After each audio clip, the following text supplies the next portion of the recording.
Hi, welcome to RCKicks. On today's show, well, we turn our attentions back to this, the Optima Mid 60th anniversary prototype by Kyosho. Now, I've had this one for a good, 2 or 3 weeks now. I did an unboxing video of this. If you haven't seen that, I'll put a link up here. But it kind of got pushed to one side as I built the team associated RC10cc. But that project is now finished, so we can turn our attentions back to this. Now, I have built a mid on the show before. I actually got one. I've got the re-release up here, so I've built this on the show, but we're going to do a detailed build of this one, and then I'll compare the two so we can look at what you get for your money when you pay a little bit more. Now, this one is still available. You can buy this one, but should you spend a little bit extra and get this, or is this good enough? Well, hopefully we're going to find out, but first we've got to build the chassis. So let's lay it all out and kick it off. Kick it off. Well, you know what I mean.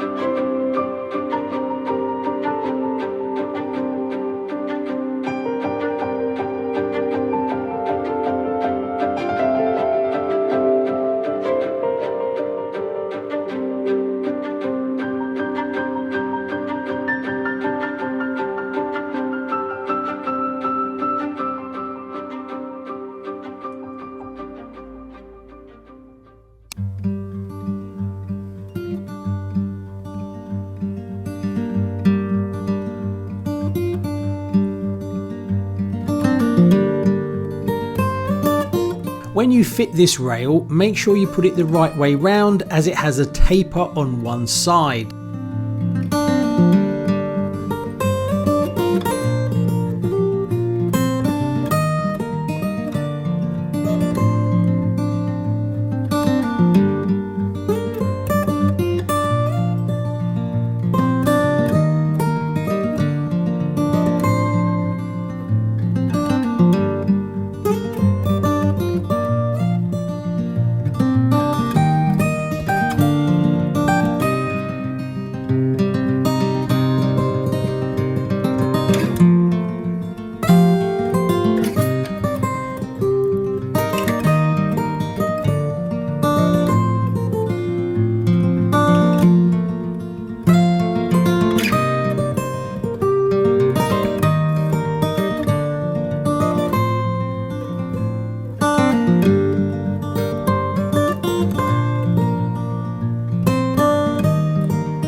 This molly grease is really sticky, so you can use it to your advantage by putting an even layer all the way around and then packing it down with your finger. You can then place the balls into the actual grease and it will hold them in place, making your life much easier, and then you can clean it down afterwards.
In the manual it tells you to use these 2 plastic spacers, but in this kit you actually have a set of metal ones, so don't use these, use the metal ones.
Now the easiest way to build up the slipper is to actually do it totally in your hands, line up the outer plates and then drop the whole thing on together while you crimp it in your fingers. It's easier to do it that way than it is to try and put the outer section on, then the spur on and the pad on separately. Just sandwich it all together and then drop it down onto the actual spline.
could just ask you to take 2 seconds if you've watched the videos and you've watched a few and you enjoy it, to hit that subscribe button. 58.6% of you that watch the channel aren't even subscribed. It costs you absolutely nothing, and being that we're such a small RC channel, every new subscriber really helps the algorithm find our content and push it out to more RC fans like you.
a total pleasure to put together, and it's absolutely beautiful. It goes together pretty much exactly as you expect from Kyosho these days, and it's gorgeous. Nothing really jumps out as a oops, didn't really realize. The only thing was what I mentioned earlier, was that this came with the upgraded metal spacers, not plastic ones that it says in the manual.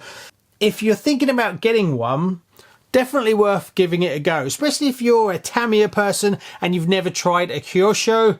Definitely something like this, a mid, would be a great place to start. You'd find the manual maybe a little bit more tricky, as Tamiya do it one step at a time, whereas Kyosho kind of lump 3 steps into one sort of diagram step. So it is slightly easier to miss something, as you need to check all sort of 3 or 4 things it's asking you to do per step. But don't let that put you off. Putting it together, it all fits together lovely. There's no challenges to push bolts through. It all just clips together really nicely. So quite a few of you have commented on which one should you get. Now there's 3 versions of mid that you can get right now, which is going to make it a bit more confusing. You get the stock one, which basically came out right at the beginning. Then there's a kind of special edition version, which is a Coswork edition. Then you've got this, which is the 60th anniversary limited edition. Prices are different on all of them. The entry level one is $379. That's kit 30622.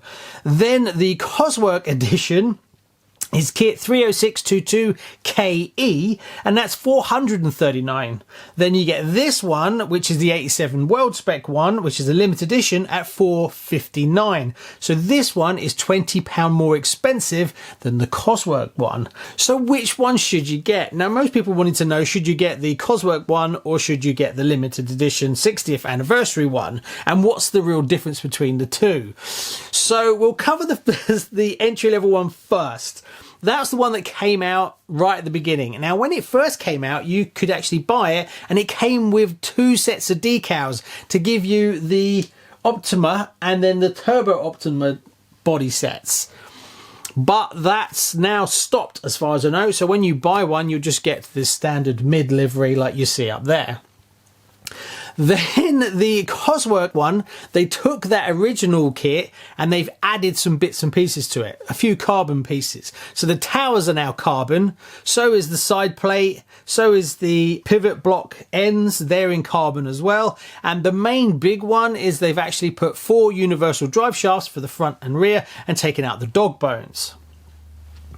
That's quite a lot more expensive, but then you get this that's come out by Kyosho. So which one would you get? Well, like most things in life, depends. If you've got the budget to get this one, which is £459, I would get this one over the Coswork one. Now, why do I say that? Well, this is limited edition, which means it's always going to hold its value more than the others. That's one big thing, especially if you're a new in box collector, shelf queen collector, or someone who's going to go and take it racing. Now, the reason I say if you're going to take it racing is because it comes with almost all the options included. Now, it's not exactly the same as the Coswork edition because it doesn't have 4 universals, it's only got 2. So you are giving up 2 universals for dog bones in the 60th anniversary kit. So you will need to get those if you want to have universals all the way around. So if you're going racing, you probably will. If you're a shelf queen or box collector, well, you're not going to bother, are you? The advantages to the 60th over the Coswork one, apart from obviously being limited edition, is it has a carbon top deck and lower deck, whereas the Coswork one doesn't. The Coswork one only has towers, so you're gaining for basically 20 odd pound a top deck and lower deck from Kyosho, and Kyosho carbon is really expensive. Try and buy those separately and you'll see what I mean. So that's why I think personally I would go for the 60th anniversary. I think that pretty much covers everything. All of them are available.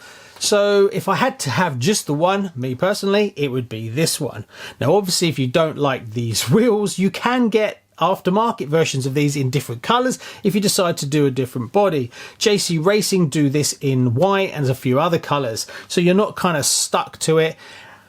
The body is obviously different on this compared to the mids as well. I personally prefer the look of this body over the others, so that's something, whether you prefer this look or you prefer that body, that's personal taste. So I think that pretty much covers everything. In the next video, we're going to paint up the body. Now that also is a bit of a challenge if you're going to do box art, as you can't get the paint to match the wheels. There is no actual off-the-shelf solution. So what am I going to do? Well, I plan to try and help on this one. Now I did see someone actually mix up the correct paint to match the wheels, and I looked at what he used, and he used these. So he used a mix of Proline paints. In the manual, it actually tells you what to mix up between your green, your blue, and your white. But that doesn't get you anywhere near this kind of turquoisey green color. So then he actually got hold of this, which is airbrush, which one is it? It's Hobbynox. And it's the airbrush paint solid aqua blue 60 milliliters. And if you look at it, it's not the same color, but it's close-ish. So it's the base color. So you take this and then you use a few of these colors to actually dial it in to match that. So that's what I'm going to do as well. But what I'll do in the next video, when we do all the body and the decals and everything, is I have a very sensitive scales. So I should be able to hopefully work out the weight of these and be able to tell you, put 30 grams of this, put 5 grams of this, put 2.7 grams of that, and mix it up, and that gives you the color. Hopefully it's going to take me a bit of time to mess around with it, but I should be able to dial that in for the next video. And then we'll cut it all out, paint it up as normal, put the decals in, and then this one will go on the shelf. Anyway, I think that pretty much covers everything. Thanks so much. Please like and subscribe, and I'll see you on the next one. Bye bye.